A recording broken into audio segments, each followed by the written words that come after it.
Hello students. तो आज मैं लेने जा रही हूँ लेक्चर नंबर 3। ये लेक्चर नंबर 3 मेरा जो टॉपिक है वो स्क्यूनेस एंड कुर्टोसिस है। और इससे प्रीवियस टॉपिक में जो मैं डिस्कस कर चुकी हूँ वो है मोमेंट्स।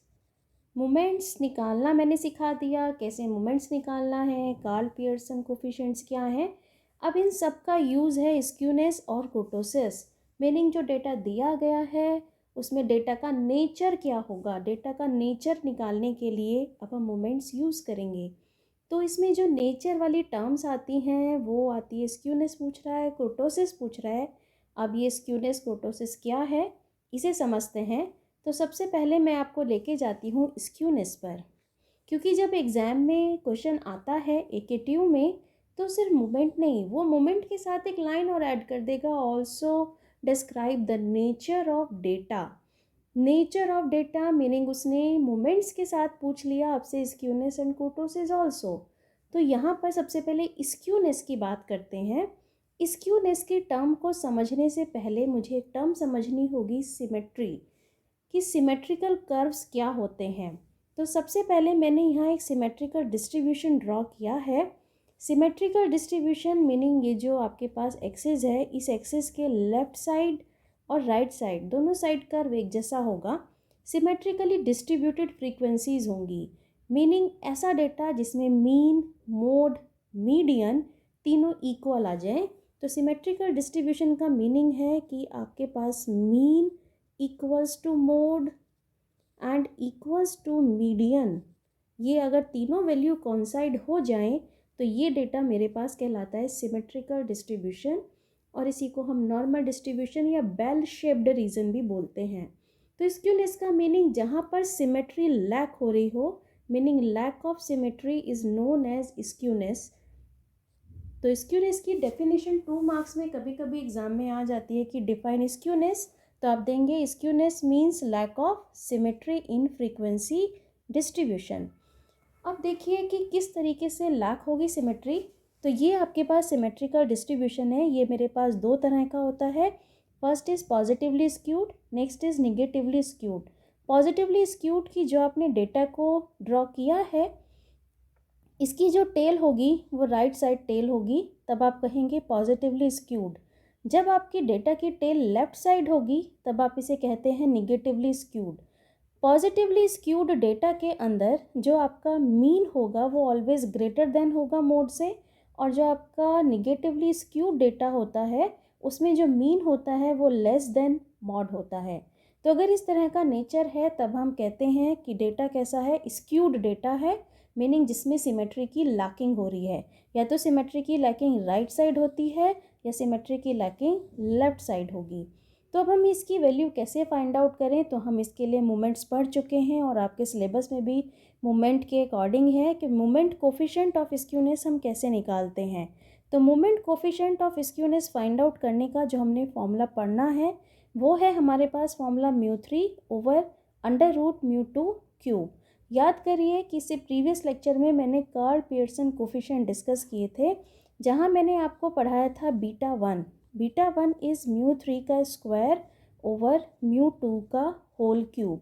अब बीटा 1 की हेल्प से हमने गामा 1 निकाला था, गामा 1 था √बीटा 1।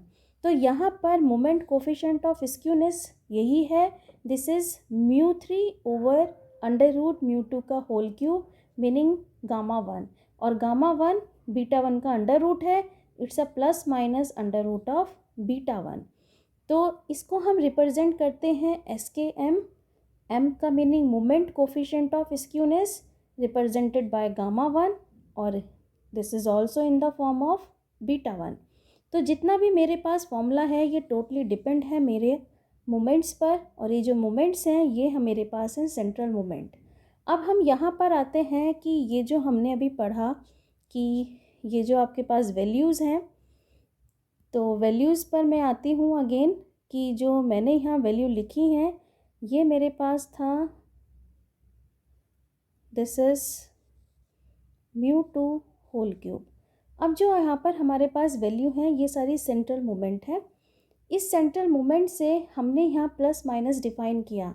इसका मीनिंग ये जो आपका मेथड है ये मुझे मैग्नीट्यूड भी देगा और ये डायरेक्शन भी देगा। अब डायरेक्शन किस तरीके से, अगर कैलकुलेशन करते हुए आपका μ3 निगेटिव है, μ3 आपको निगेटिव मिल जाए तो गामा 1 भी क्या होगा, निगेटिव होगा। अगर कैलकुलेशन करते हुए μ3 आपका पॉजिटिव है तो गामा 1 की वैल्यू भी आप क्या लेंगे, पॉजिटिव। अगर यहाँ पॉजिटिव है तो पॉजिटिवली स्क्यूड डेटा, और निगेटिव मिलता है आंसर तो निगेटिवली स्क्यूड डेटा। अगर हम सिमेट्रिकल डिस्ट्रीब्यूशन हम निकाल रहे हैं या चेक कर रहे हैं कि जो हमारा गिवन डेटा है वो सिमेट्रिकल है या नहीं, तो वहाँ पर जो आपका मोमेंट कोफिशिएंट आएगा वो आएगा 0। तो जहाँ पर भी मोमेंट कोफिशिएंट ऑफ स्क्यूनेस 0 आ जाए तो इसका मीनिंग वो डेटा कैसा होगा, सिमेट्रिकल डेटा होगा। तो इसके अकॉर्डिंग मैं आपको एक एग्जांपल बताती हूँ। For example this, find the first three central moment of a distribution are 0, 15, -31। यहाँ देखिए उसने सेंट्रल मोमेंट की बात की है। Central moment meaning moment about mean, इसका मीनिंग उसने क्वेश्चन में दिया μ1 इज़ 0, μ2 इज़ 15 एंड μ3 इज़ -31। ये इन्फॉर्मेशन आपके पास गिवन इन्फॉर्मेशन है और उसने कहा moment coefficient of skewness find out करिए। तो मीनिंग वो आपसे पूछ रहा है SKM, meaning gamma one is under root of β1 plus minus कुछ भी हो सकता है। तो ये आपके पास वैल्यू आ गई μ3 अपॉन अंडर रूट ऑफ μ2 का होल क्यूब। क्वेश्चन में उसने μ3 दे दिया -31 और μ2 का होल क्यूब, μ2 आपके पास है दिस इज़ 15 और 15 का होल क्यूब। आप इसे कैलकुलेटर की हेल्प से इजीली फाइंड आउट कर सकते हैं। तो वैल्यू आपको क्लियर है कि ये नेगेटिव साइन है तो answer in terms of negative आएगा, माइनस का 0.53, ये आपके पास आंसर आएगा। यही आपसे कहा जा रहा है कि जो इसका साइन है ये बताता है कि डेटा कैसा है, मेरे पास निगेटिवली स्क्यूड है। तो आंसर ये आपको मिल जाता है। उसने कोफिशिएंट पूछा तो कोफिशिएंट की वैल्यू माइनस का 0.53 और data is negatively skewed data. इसी तरह से एक एग्जांपल हम और लेते हैं। यहाँ एग्जांपल में देखिए, एग्जांपल में उसने क्या कहा, the first 4 moment about the value 5। कौन से मोमेंट की उसने बात की, उसने बात करी arbitrary moment meaning raw moment की, अबाउट 5 मीनिंग कैपिटल A आपके पास है 5। मोमेंट की वैल्यू गिवन है 2, 20, 40, 50 मीनिंग आपके पास जो डेटा है this is μ1 dash is 2, μ2 dash is 20, μ3 dash is 40 and μ4 dash is 50। क्या पूछा जा रहा है, this is given information, calculate moment coefficient of skewness, meaning उसने पूछा SKM, meaning gamma 1 plus minus under root of β1, meaning आपको find out करना है μ3 अपॉन अंडर रूट μ2 का होल क्यूब। लेकिन मेरे पास ना तो μ3 है ना μ2 का होल क्यूब है, तो इसका मीनिंग मुझे रिलेशंस यूज़ करने होंगे। रिलेशन जो अभी आपने प्रीवियस लेक्चर में भी पढ़े, μr एंड μr डैश के रिलेशंस, इन रिलेशंस का यूज़ करते हुए हम आगे का वर्क करेंगे। तो अगर आपको ये रिलेशंस याद हो तो first μ1 first moment about mean, हमेशा आंसर क्या आता है 0, ये वैल्यू मैंने डायरेक्टली लिखी। सेकेंड रिलेशन मुझे लेना है μ2 का रिलेशन कैसे स्टार्ट होगा, इट्स अ μ2 डैश माइनस का μ1 डैश का स्क्वायर। तो μ2 डैश तो मुझे क्वेश्चन में ऑलरेडी गिवन है, दिस इज़ 20 माइनस μ1 डैश का स्क्वायर मीनिंग 4, तो वैल्यू मुझे मिल गई यहाँ से 16। नेक्स्ट मुझे रिक्वायर्ड होगा μ3, रिलेशन यूज़ किया, स्टार्ट होगा μ3 डैश माइनस 3c1 का 3 1 पॉइंट से डिक्रीज़ किया, μ2 dash and μ1 dash. Next 3c1 के बाद 3c2 3c3, इसको हम इंक्रीज़ करते जाएंगे, सिंप्लीफाई करेंगे, तो ये वैल्यू आ जाएगी ट्वाइस μ1 डैश का होल क्यूब। अगर ये रिलेशन अभी भी आपको याद नहीं है तो प्रीवियस वीडियो ज़रूर देखें, जहाँ रिलेशन का यूज़ करना, रिलेशन इस्टेब्लिश करना सिखाया है, क्योंकि रिलेशन इम्पॉर्टेंट है आगे के वर्क के लिए। तो वैल्यू हमारे पास है μ3 डैश इज़ 40 माइनस का 3 म्यू टू डैश मुझे गिवन है 20 और म्यू वन डैश ये आपको गिवन है 2 plus twice mu one dash meaning 2 का होल क्यूब। सिंप्लीफाई कर लें तो ये वैल्यू आपको मिल जाएगी माइनस का 64। अब हमारे पास हमें निकालना है म्यू 3 तक हम पहुंच चुके हैं। म्यू 4 की मुझे कोई रिक्वायरमेंट नहीं है क्योंकि मुझे तो कोफिशिएंट ऑफ स्क्यूनेस कैलकुलेट करना है। तो कोफिशिएंट ऑफ स्क्यूनेस कैलकुलेट करने के लिए हम लेते हैं S K M. So S K M equals to mu 3 divided by under root mu 2 whole cube. Mu 3 मैंने फाइंड आउट कर लिया माइनस का 64 divided by under root mu two हमने कैलकुलेट किया हुआ है 16 का होल क्यूब। तो this is equals to simplify अगर आप कर लें तो ये वैल्यू आपको मिल जाएगी -1। देखिए म्यू 3 मेरे पास नेगेटिव आया और नेगेटिव ही मेरे पास आंसर है, तो इसका मतलब डेटा कैसा है, डेटा मेरे पास नेगेटिवली स्क्यूड डेटा है, नेगेटिवली स्क्यूड। और कोफिशिएंट की वैल्यू मेरे पास क्या निकल के आई है, कोफिशिएंट है मेरे पास -1।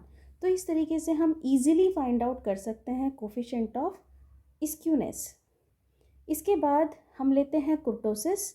अब कुर्टोसिस क्या है, स्क्यूनेस तो हमने पढ़ लिया कि स्क्यूनेस तो हमारे पास होता है लैक ऑफ सिमेट्री, लेकिन अगर हम कुर्टोसिस की बात करें तो कुर्टोसिस क्या दिखाता है, ये भी मेरा जो डिपेंड करता है कि मेरा नॉर्मल कर्व क्या है या मेरा बेल शेप्ड कर्व क्या बन रहा है, ये भी उसी पर ही डिपेंड करता है। तो यहाँ पर kurtosis is a degree of peakedness of a distribution usually taken in the relative to normal distribution, meaning normal distribution का जो आपका कर्व है उस कर्व से डेटा कितना ज़्यादा हाईली पिक्ड है या उस कर्व के रिलेटिव में डेटा कितना फ्लैटर्ड है, ये हम दिखाते हैं। जैसे मैं अगर आपको ग्राफिकली शो करूं तो हम ग्राफिकली आते हैं। यहाँ पर ये जो डेटा है दिस इज़ नॉर्मल, यहाँ लिखा भी है ये नॉर्मल डिस्ट्रीब्यूशन का डेटा है मेरे पास, और इसी डिस्ट्रीब्यूशन के रिलेशन में मुझे अपना डेटा देखना है, दिस इज़ नॉर्मल डिस्ट्रीब्यूशन का। अगर मेरा डेटा इससे ज़्यादा हाईली पिक्ड लिए हुए है, this picked highly picked data है, हम यहाँ आ गए हाईली पिक्ड है, तो ये मेरे पास कहलाएगा, ऐसा डेटा कहलाएगा लैप्टोकोर्टिक। किस तरह का कुर्टोसिस होगा, दिस इज़ लैप्टोकोर्टिक, हाईली पिक्ड हो गया। किसके रिलेटिव में देखा, नॉर्मल। और अगर इसी नॉर्मल के रिलेटिव में मैं एक थर्ड कर्व देखूं तो ये कर्व मेरे पास बहुत फ्लैटर्ड कर्व आ गया, तो ये मेरे पास कहलाएगा प्लैटिकोटिक, दिस इज़ प्लैटिकोटिक। तो इस तरीके से यहाँ नाम देते हैं कि जो नॉर्मल डिस्ट्रीब्यूशन का डेटा है दिस इज़ मीजोकोटिक। अगर इसके रिलेटिव में हाईली पिक्ड डेटा मुझे मिल रहा है दिस इज़ लैप्टोकोर्टिक, और अगर इसके रिलेटिव में मुझे फ्लैटर्ड डेटा मिलता है दिस इज़ प्लैटिकोटिक।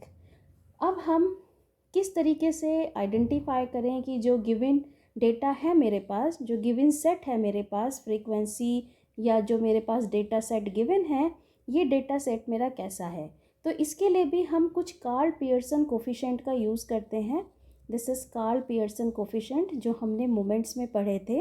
ये कोफिशिएंट है मेरे बीटा 2 और गामा 2। बीटा 2 अगर आपको याद होगा तो बीटा 2 था म्यू 4 अपॉन म्यू 2 स्क्वायर जो सेंट्रल मोमेंट पर बेस्ड है, और इसी की हेल्प से हम गामा 2 निकालते थे, गामा 2 इज़ बीटा 2 -3। अब किस तरह से आता है कि जो मेरे पास, अब देखिए जो मेरे पास नॉर्मल डिस्ट्रीब्यूशन का मैं एक कर्व ड्रॉ करती हूँ, मान लीजिए मेरे पास ये नॉर्मल कर्व है, तो इस नॉर्मल कर्व पर जो मेरे पास बीटा 2 आएगा, ये बीटा 2 मेरे पास आएगा 3, और इसी नॉर्मल कर्व पर गामा 2 की वैल्यू बनेगी, दिस इज़ 3 - 3 0। तो अगर बीटा 2 3 और गामा 2 0 आता है तो मैं कह सकती हूँ कि ये मेरा मीजोकोटिक है। मीनिंग, मीजोकोटिक का मीनिंग मेरे पास नॉर्मल डिस्ट्रीब्यूशन का डेटा है, मीजोकोटिक है। और अगर इसके रिलेटिव में मेरे पास डेटा जो बनता है वो हाईली पिक्ड जाता है, इस तरह सा डेटा जाता है, हाईली पिक्ड बनता है, तो हाईली पिक्ड डेटा के अंदर ऑलवेज जो आपको बीटा 2 मिलेगा वो ग्रेटर देन 3 मिलेगा, और जो गामा 2 की वैल्यू होगी वो ग्रेटर देन 0 होगी।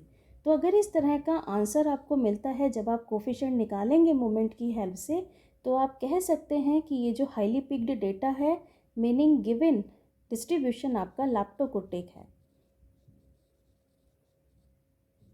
और अगर इसी के रिलेटिव में फ्लैटर डेटा की बात करूं, तो फ्लैटर डेटा कुछ इस तरह से होगा, इस तरह से फ्लैटर डेटा होगा। तो फ्लैटर डेटा की अगर हम बात कर रहे हैं और कोफिशिएंट निकालते हैं, तो बीटा 2 आपको ऑलवेज लेस देन 3 मिलेगा। और अगर बीटा 2 आपके पास लेस देन 3 है, तो गामा 2 जो आएगा वो लेस देन 0 होगा। अगर ये दोनों कोफिशिएंट आपको इस तरह से मिलते हैं, तो आप कह सकते हैं कि जो गिवन डेटा है वो प्लैटीकुर्टिक है। तो ये बहुत ज़्यादा फ्लैटर्ड है, ये बहुत ज़्यादा हाईली पिक्ड है, ये मेरा नॉर्मल डिस्ट्रीब्यूशन का डेटा है। तो जो कुर्टोसिस है वो सिर्फ डिग्री ऑफ पिक्डनेस को मेज़र करता है, यही लिखा भी है, this is degree of peakedness of distribution. अब हम काम कैसे करेंगे, मोमेंट पर डिपेंड है। इसका हम एक एग्जांपल लेते हैं। देखिए, the first 4 moment of a distribution about 4 are 1, 4, 10, 15। उसने अबाउट 4 कहा, मीनिंग रॉ मोमेंट की बात कर रहा है।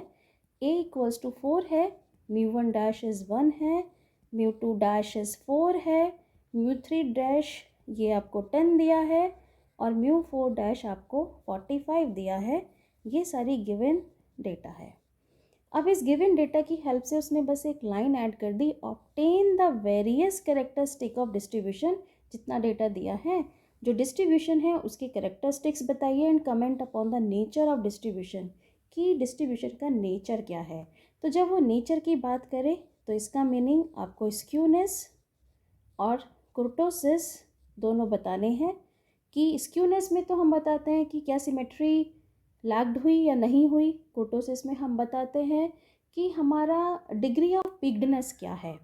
तो हम यहीं से लेके चलते हैं और जितने भी ये टर्म्स हैं, ये सारी की सारी टर्म्स किस पर डिपेंड करती हैं, ये म्यू आर पर डिपेंड करती हैं। इसका मीनिंग, इसकी हेल्प से मैं क्या फाइंड आउट करने जा रही हूँ, म्यू आर। तो इसके लिए हम यूज़ करेंगे relation between mu r and mu r dash. तो जो रिलेशन अभी हमने प्रीवियस क्वेश्चन में भी यूज़ करे वही यूज़ करते हैं। तो रिलेशन की हेल्प से हम ये वैल्यू फाइंड आउट करते हैं। तो देखिए, μ1 इक्वल्स टू 0, ये हमें पता है। नेक्स्ट हम फाइंड आउट करते हैं μ2। तो μ2 equals to μ2 dash minus μ1 dash का स्क्वायर। μ2 डैश मुझे ऑलरेडी क्वेश्चन में गिवन है, दिस इज़ 4, माइनस का μ1 डैश माइनस का 1, वैल्यू इज़ 3। तो ये मेरे पास आ गया, दिस इज़ μ2। नेक्स्ट हम निकालते हैं μ3। μ3 इज़ μ3 डैश माइनस का 3, μ2 डैश एंड μ1 डैश प्लस का ट्वाइस μ1 डैश का whole cube. Value already given है, तो μ3 डैश ये आपको गिवन है 10, ये आपने 10 पुट किया, माइनस का 3 μ2 dash is 4, μ1 dash is 1 plus का ट्वाइस μ1 डैश इज़ 1 का whole cube.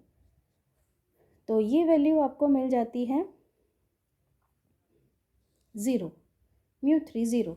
Now μ4 is μ4 dash minus का 4 μ3 डैश इंटू μ1 डैश प्लस का 6 μ2 डैश एंड μ1 डैश का होल स्क्वायर माइनस का 3 μ1 डैश की पावर 4। μ4 डैश हमें दिया है 45, तो हमने 45 पुट किया, 4 μ3 डैश इज़ 10, μ1 डैश ये आपको गिवन है 1, ये हम 1 ले रहे हैं, 6 μ2 डैश ये हमें गिवन है 4, 1 का स्क्वायर माइनस का 3, 1 की पावर 4। सिंप्लीफाई कर लें तो ये आपको वैल्यू मिल जाएगी 26। तो इसकी हेल्प से हमने सारे मोमेंट्स फाइंड आउट कर लिए। तो जो आंसर आया है वो मैं अगेन लिख रही हूँ, μ1 इज़ 0, μ2 ये मुझे मिला है 3 and μ3 this is equals to 0 and μ4 ये आपको मिल गया है 26। अब उसने कहा कि जितनी इन्फॉर्मेशन दी थी यहाँ से इसका कैरेक्टरिस्टिक्स बताइए and comment upon the nature of distribution. तो comment upon the nature of distribution, सबसे पहले मैं निकालने जा रही हूँ इसका स्क्यूनेस।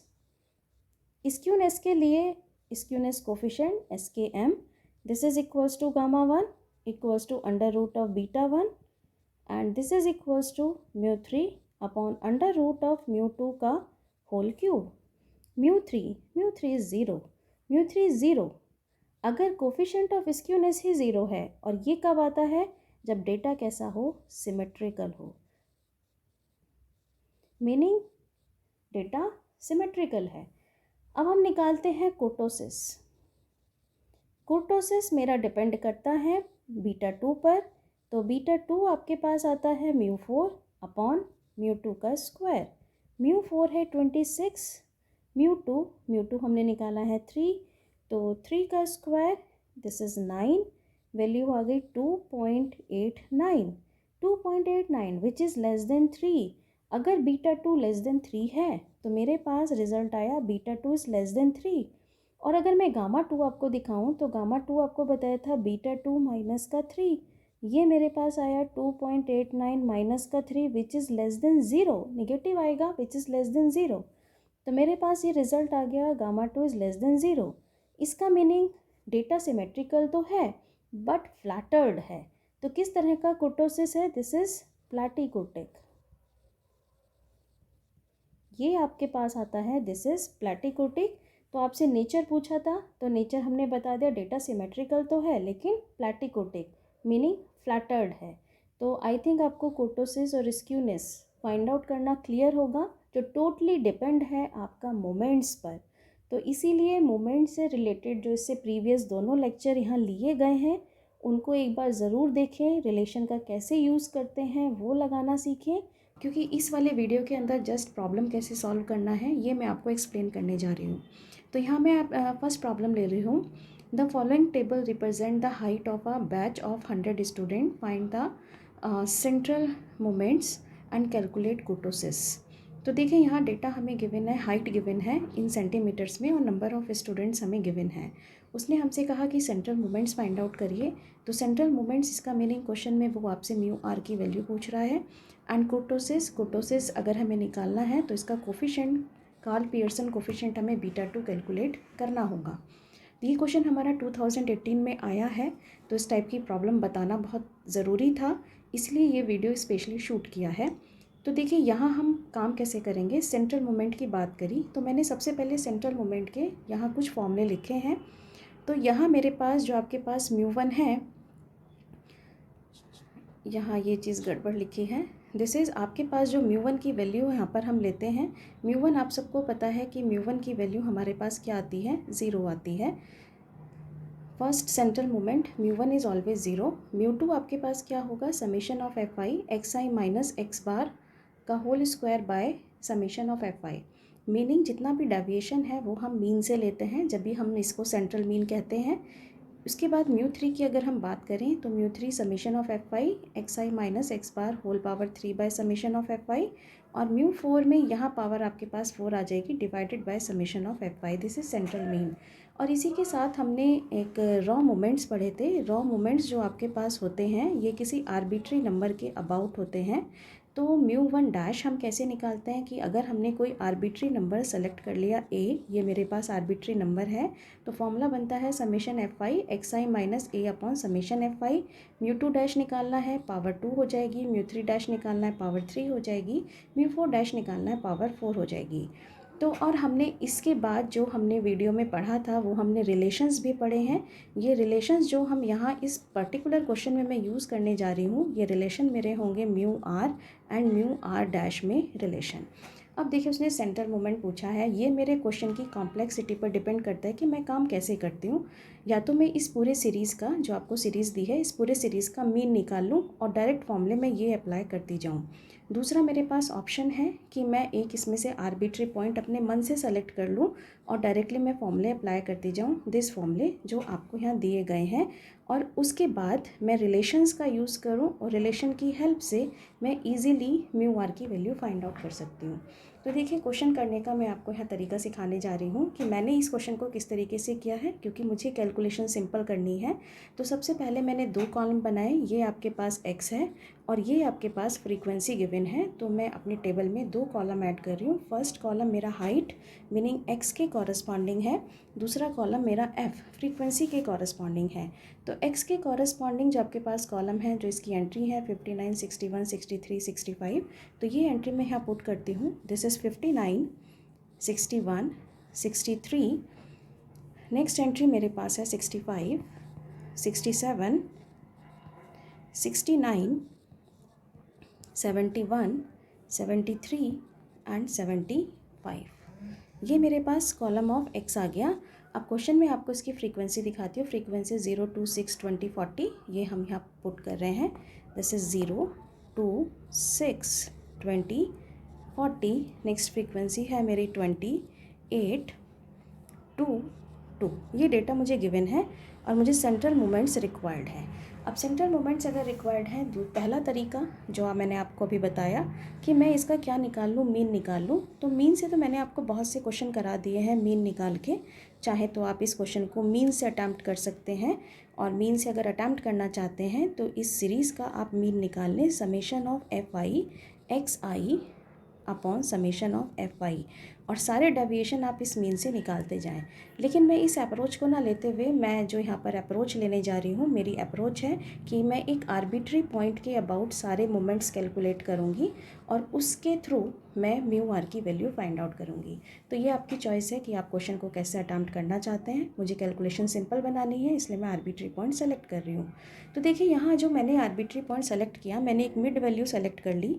तो मैं यहाँ पर एक मिड वैल्यू सेलेक्ट कर रही हूँ, दिस इज़ 67।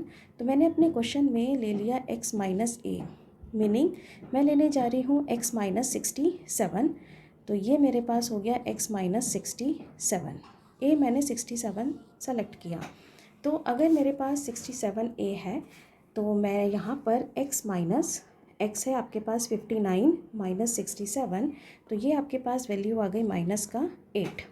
नेक्स्ट आप 61 माइनस 67, दिस इज़ माइनस का 6, 63 माइनस 67, दिस इज़ माइनस का 4, 65 माइनस 67, दिस इज़ माइनस का 2, 67 minus 67 0, 69 minus 67 is 2, 71 minus 67 is 4, 73 minus 67 is 6 and 75 minus 67 is 8। तो मेरे पास एक कॉलम फॉर्म होकर आ गया जो सिंपल से नंबर है। तो ये मेरे पास x माइनस ए बन गया। अब कभी कभी क्वेश्चन जो हमारे पास आता है, कैलकुलेशन हमारी थोड़ी टफ होती जाती है, तो इसी क्वेश्चन में एक मेथड सिखा रही हूँ कि ये जो मेरे पास कॉलम है 8, 6, 4, 2, 0, 2, 4, 6, 8, ये सारे के सारे नंबर एक पर्टिकुलर नंबर से डिवाइड हो सकते हैं। तो अगर कैलकुलेशन को और भी सिंपल बनाना है तो आप इस कैलकुलेशन को और भी सिंपल बना सकते हैं। तो यहाँ एक वेरिएबल लेट कर लीजिए u equals to x minus 67 की जो भी वैल्यू आई उसे डिवाइड मैं करने जा रही हूँ 2 से। तो minus 8/2, this is minus 4, minus 3, minus 2, minus 1, 0, 1, 2, 3, 4। मेरी कैलकुलेशन और भी सिंपल हो गई, ये सिंपल हो गई। अब फॉर्मूले में कैसे चेंज करना है ये मैं आपको समझाऊंगी कि फॉर्मूला आगे मैं कैसे चेंज करूँगी। तो नेक्स्ट कॉलम मैं यहाँ पर बनाने जा रही हूँ एफ यू, क्योंकि मुझे मोमेंट्स निकालने हैं। नेक्स्ट एफ यू का स्क्वायर, थर्ड मोमेंट चाहिए एफ यू का क्यूब, और फोर्थ अगर मुझे चाहिए एफ यू की पावर 4, मुझे ये रिक्वायर्ड है। तो सबसे पहले एफ यू, तो एफ यू पर हम आते हैं।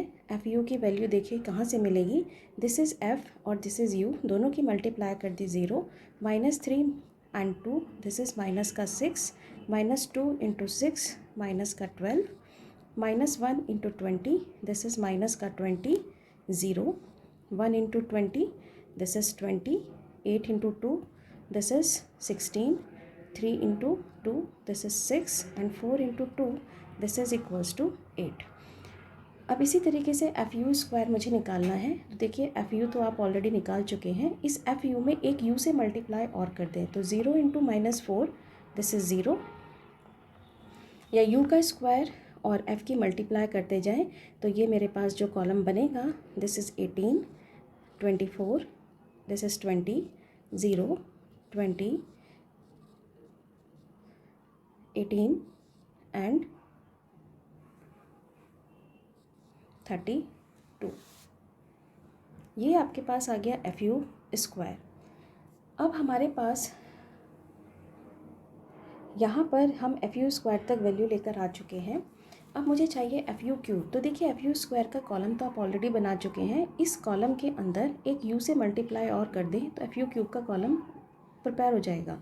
तो 0 इंटू -4 0, 18 इंटू -3, तो ये आपके पास हो जाएगा माइनस का 54, 24 -2 माइनस का 48, 20 इंटू -1, दिस इज़ आपके पास ये बन गया माइनस का 20, 0 इंटू 0 दिस इज़ 0, 20 इंटू 1 ये आपके पास बन जाता है 20, and 32 into 2 this is 64, and 18 into 3 this is 54, and 32 into 4 ये आपके पास आ गया 128। नेक्स्ट अब आप देखिए एफ यू की पावर 4 बनाना है। एफ यू क्यूब आप ऑलरेडी बना चुके हैं, तो इस कॉलम के अंदर एक यू से मल्टीप्लाई कर दें। तो 0 इंटू -4 फिर से 0, -54 -3, ये वैल्यू मेरे पास पॉजिटिव आ जाएगी, दिस इज़ 162। तो माइनस का 48 और माइनस का 2 से मल्टीप्लाई करेंगे 96, ये आपके पास बन गया 20, 0, नेक्स्ट 20, 128, और नेक्स्ट वैल्यू आ गई 162 एंड 512। अब इनके सारे समेशन निकाल लीजिए। तो summation of F U square की अगर बात करूँ तो इनको एडिशन कर लें, कैलकुलेटर सबके पास होगा। This is 1100 and 144। F U square आपके पास आ जाएगा 164, और अगर मैं इनका एडिशन कर दूं तो मेरे पास ये वैल्यू 12 आ जाएगी। और समेशन एफ़ भी निकाल लेते हैं, तो समेशन एफ़ की वैल्यू आपके पास आ गई 100। तो आपने इस तरह से टेबल फॉर्म कर ली। तो यू मेरी चॉइस था, ये जो यू है ये मेरी चॉइस थी कि मैं अपनी कैलकुलेशन को और सिंपल बनाऊं। तो आप क्वेश्चन को किसी भी तरीके से कर सकते हैं, मीन से कर सकते हैं, x - 67 लेके कर सकते हैं। मैंने डिवाइड बाय 2 भी कर दिया। अब जैसे मैंने डिवाइडेड बाय 2 किया तो मेरे फॉर्मूले में क्या चेंजेस होंगे। तो सबसे पहले देखिए मैंने एक आर्बिट्री नंबर यहाँ सेलेक्ट किया है 67। मैं इसके अबाउट क्या निकालने जा रही हूँ, सारे मोमेंट्स निकालने जा रही हूँ। तो जो मेरे पास फर्स्ट फॉर्मूला होगा वो म्यू1 डैश होगा। तो म्यू1 डैश में क्या लिखूँगी, summation of F I X I minus का 67 divided by summation of F आई, ये होना चाहिए मेरे पास फॉर्मूला म्यू1 डैश। बट मैंने यहाँ पर एक फॉर्म किया कि x - 67 तो मैंने लिया, लेकिन मैंने इसे डिवाइड किससे किया, 2 से डिवाइड किया है। तो इसी फॉर्मूले को हम किस तरह से कन्वर्ट करेंगे, तो म्यू1 डैश ये आपके पास आ गया summation of F I x - 67 by 2, meaning इसकी जगह मैंने u लिखा, divided by summation of F I, divided by 2 है तो मल्टीप्लाई बाय 2 भी करना होगा इंटू 2।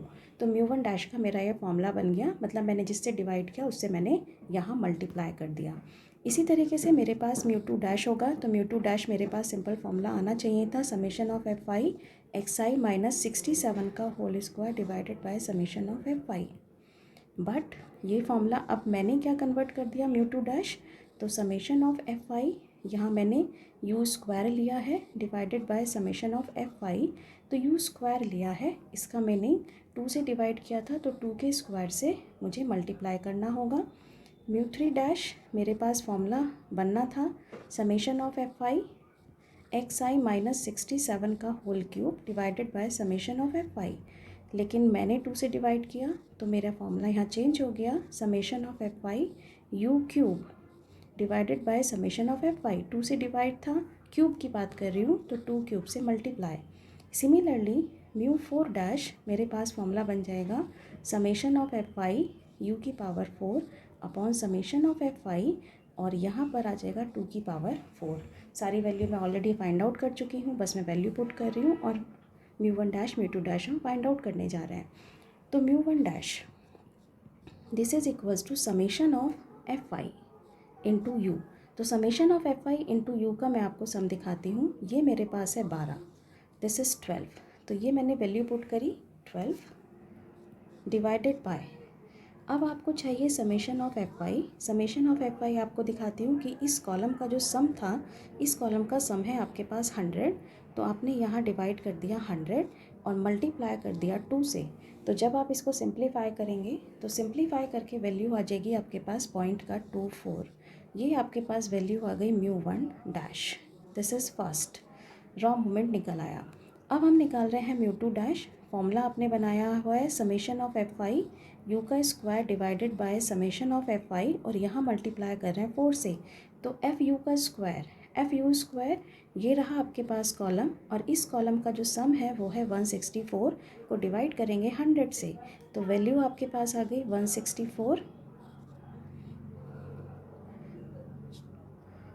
डिवाइडेड बाय 100, और मल्टीप्लाई आपने इसको कर दिया 4 से, तो ये वैल्यू आपके पास आ जाएगी 6.56। This is mu two dash this. अब हम निकाल रहे हैं म्यू थ्री डैश, तो म्यू थ्री डैश में जो रोल है वो summation F I u cube upon summation of F I into 2 का क्यूब, 2 का क्यूब आपके पास हो गया 8, तो summation of F I u cube, ये आपको दिखाती हूँ, summation of F I u cube, तो इस कॉलम का जो सम आ रहा था वो था 144, तो 144 को 100 से डिवाइड कर दें, 144 डिवाइडेड बाय 100 इंटू 8, ये वैल्यू बन जाती है 11.52। Now mu four dash, this is summation of F I U की power 4 of summation of F I into this is 16 2 की पावर 4, तो summation of F I U की पावर 4, ये जो आपके पास सम है, इस कॉलम का सम देखिए, इस कॉलम का जो सम आपके पास आ रहा है, ये सम है 1100, 100 से डिवाइड करेंगे, तो this is 1100 divided by 100 into 16, तो वैल्यू आपके पास आ जाएगी 176। तो इस तरीके से आपने टोटल 4 मोमेंट्स फाइंड आउट कर लिए, जिसका मैं आंसर लिख रही हूँ। म्यू वन डैश मुझे मिल गया 0.24, म्यू टू डैश मुझे आंसर मिल गया है 6.56, म्यू थ्री डैश मेरे पास आंसर है 11.52, और म्यू फोर डैश इसका आंसर है 176। इतना काम आप कर चुके हैं इस क्वेश्चन में, और लेकिन इस क्वेश्चन में आपसे पूछा गया था, इस क्वेश्चन में पूछे गए हैं सेंट्रल मोमेंट, मीनिंग इसकी हेल्प से मुझे म्यू आर की वैल्यू फाइंड आउट करनी है। म्यू आर की वैल्यू फाइंड आउट करने के लिए हम यूज़ करने जा रहे हैं रिलेशंस, तो हम रिलेशंस का यूज़ करते हैं, relation between mu r and mu r dash. तो अगर आपने इससे पहले की वीडियो नहीं देखी है रिलेशन के कॉरस्पॉन्डिंग, तो वीडियो नंबर 2 देखिए, जो लेक्चर नंबर 2 है। म्यू वन हम सब जानते हैं, म्यू वन 0 होता है, डायरेक्टली लिख लिया mu one is 0। Mu two अगर निकालना है तो ये बन गया म्यू टू डैश माइनस का म्यू वन डैश का square. Mu two dash already मेरे पास है 6.56 माइनस का म्यू वन डैश 0.24 का होल स्क्वायर। इसे आप कैलकुलेट कर लें तो वैल्यू आपके पास आ जाएगी 6.5, दिस इज़ 024।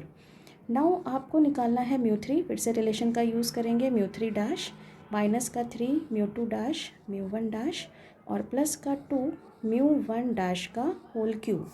वैल्यू मैं इसमें फिर से पुट कर रही हूँ, म्यू थ्री डैश हमारे पास ऑलरेडी है 11.52 माइनस का 3 म्यू टू डैश, ये आपके पास है 6.56, म्यू वन डैश 0.24 है, प्लस का 2.24 का होल क्यूब। कैलकुलेटर की हेल्प से इसकी वैल्यू फाइंड आउट कर लें, दिस इज 6.8244। ये वैल्यू आपके पास आ गई म्यू थ्री, तो ये म्यू थ्री की वैल्यू, तो यहाँ से म्यू थ्री इज़ 6.8244 और दिस इज़ म्यू टू,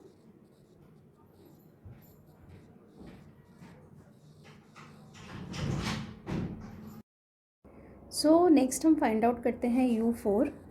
अब अगर मुझे U4 निकालना है तो मैंने फिर से रिलेशन का यूज़ किया, U4 डैश माइनस का 4 U3 dash U1 dash plus आगे आपके पास ये आ जाएगा 6 mu two dash mu one dash का स्क्वायर, और नेक्स्ट वैल्यू आ जाएगी माइनस का 3 म्यू वन डैश की पावर 4। तो देखिए मेरे पास ये सारी वैल्यूज़ हैं म्यू फोर डैश, तो म्यू फोर डैश मेरे पास है 176, मैंने ये वैल्यू इसमें पुट करी, दिस इज़ 176 माइनस का 4 म्यू थ्री डैश, तो म्यू थ्री डैश मेरे पास है 11.52, तो this is 11.52 and mu one dash है मेरे पास 0.24, दिस इज़ 0.24 प्लस का 6 म्यू टू डैश आपके पास है 6.56, this is 6.56 mu one dash 0.24 का होल स्क्वायर माइनस का 3.24 की पावर 4। कैलकुलेटर से आप इसकी वैल्यू इजीली फाइंड आउट कर सकते हैं, 167.1979, ये मेरे पास वैल्यू आ गई म्यू फोर। तो देखिए जब हमने इस क्वेश्चन को निकाला तो इस क्वेश्चन में हमसे क्या पूछा गया था क्वेश्चन में हमसे पूछा गया था सेंट्रल मोमेंट्स, तो हमने सेंट्रल मोमेंट्स कैलकुलेट कर लिए। तो सेंट्रल मोमेंट्स की वैल्यू अगर आप देखें तो μ1 आपके पास आ गया 0, μ2 आपके पास 6.5024, μ3 आपके पास ये वैल्यू है और μ4 आ गया दिस। तो सेंट्रल मोमेंट हम फाइंड आउट कर चुके हैं। अब क्वेश्चन का सेकेंड पार्ट आपसे पूछा गया है। तो सेकेंड पार्ट में आपके पास है कैलकुलेट कुर्टोसिस। तो कुर्टोसिस मतलब हम β2 निकालने जा रहे हैं, तो β2 का फॉर्मूला यूज़ करते हैं। सो फॉर कुर्टोसिस β2 आपके पास होता है μ4 अपॉन μ2 का स्क्वायर। तो क्वेश्चन के अकॉर्डिंग μ4 है 167.1979 अपॉन μ2। तो देखिए μ2 हम निकाल चुके हैं 6.5024, तो हमने वैल्यू रखी 6.5024 का होल स्क्वायर। तो ये वैल्यू बाय यूजिंग कैलकुलेटर मेरे पास वैल्यू आ जाती है 3.9544। तो हमें क्या देखना होता है, दिस इज़ ग्रेटर देन 3। इसका मीनिंग एक रिजल्ट आ गया कि β2 ग्रेटर देन 3 है। इसी तरीके से हम एक कोफिशिएंटो निकालते हैं गामा 2 मेरे पास आता है β2 -3। तो हम किसी की भी हेल्प से देख लेते हैं, β2 अगर 3.9544 -3 है तो ये ऑब्वियसली ग्रेटर देन 0 होगा। तो रिज़ल्ट मेरे पास क्या बना, β2 greater than 3, gamma 2 is greater than 0। तो ये क्या बताता है, कैसा डेटा है मेरे पास, ये जो कुर्टोसिस है दिस इज़ लैप्टोकुर्टिक मतलब हाईली पिक्ड डेटा होगा, क्योंकि जो लैप्टोकुर्टिक का रिजल्ट आता है β2 ग्रेटर देन 3 आता है, तो कुर्टोसिस का टाइप है इट्स अ लैप्टोकुर्टिक। तो आई थिंक ये क्वेश्चन लेने का सिर्फ इतना पर्पज़ था कि आप इस क्वेश्चन की हेल्प से ये जान सकें कि जो मेरे पास सेंट्रल मोमेंट मुझे कहा गया था निकालने के लिए, एक तरीका था सेंट्रल मोमेंट कि मैं मीन से कैलकुलेशन करूं, लेकिन अगर कभी कभी मीन हमारा पॉइंट में आ जाता है तो पॉइंट में कैलकुलेशन करना थोड़ा टफ हो जाता है। तो इसलिए हमने सारे कैलकुलेशन रॉ मोमेंट से करे, और रॉ मोमेंट में भी एक तरीका आपको बताया कि यहाँ जो कॉलम मेरे पास आया था, इस कॉलम को अगर हम 2 से डिवाइड कर लें तो कैलकुलेशन और सिंपल हो गई। तो ये सिर्फ तरीका मैंने इसलिए लिया जिससे कि कैलकुलेशन को हम सिंपल कर सकें। तो आप इस तरीके से क्वेश्चन को अटेम्प्ट कर सकते हैं। Thank you so much. मैं यहाँ पर आपको एक प्रैक्टिस क्वेश्चन दे रही हूँ, तो प्रैक्टिस क्वेश्चन में आप ट्राई करिएगा। और क्वेश्चन है मेरे पास, find skewness and kurtosis for the following data. और डेटा मेरे पास है, this is height and frequency. Height यहाँ पर गिवन है, फर्स्ट है 144.5 टू 149.5, एक क्लास इंटरवल है, frequency is 2। Second 149.5 to 154.5 and frequency is 4। Next है 154.5 to 159.5 and frequency is 13। Next class interval है 159.5 to 164.5 and class frequency is 31। 164.5 to 169.5 and class frequency is 32। Next मेरे पास frequency है 169.5 to 174.5 and frequency is 15। And 174.5 to 179.5 and frequency is 3। तो आपको find out करना है skewness and कुर्टोसिस। और या फिर हम इस क्वेश्चन को ऐसे भी दे सकते थे कि comment on the nature of the following distribution. तो अगर आपको नेचर बताना है डिस्ट्रीब्यूशन का, तो इसका मीनिंग आपको स्क्यूनेस एंड कुर्टोसिस फाइंड आउट करना होगा। तो आप इसको क्वेश्चन को कैसे भी कर सकते हैं, आपकी चॉइस है कि आप सेंट्रल मोमेंट डायरेक्टली निकालें या फिर आप रॉ मोमेंट से करें, ये आपकी चॉइस कि आप इस क्वेश्चन को कैसे करते हैं। इसके जो आंसर्स आपको मिलेंगे, स्क्यूनेस का जो आंसर आएगा, कोफिशिएंट गामा वन आपको मिलेगा माइनस का 0.3834, ये आपका आंसर आना चाहिए। और कुर्टोसिस का कोफिशिएंट β2, ये वैल्यू आपको मिलेगी 3.25। इसका मीनिंग 3.25 आंसर इज़ लैप्टोकुर्टिक होगा। एंड निगेटिव में मिल रहा है तो डेटा आपका निगेटिवली स्क्यूड डेटा होगा। तो तो ये आपके पास आंसर है, तो इस क्वेश्चन को ट्राई ज़रूर करिएगा। ये 2011 में आया क्वेश्चन है, तो आंसर को ट्राई करें, क्वेश्चन को ट्राई करें।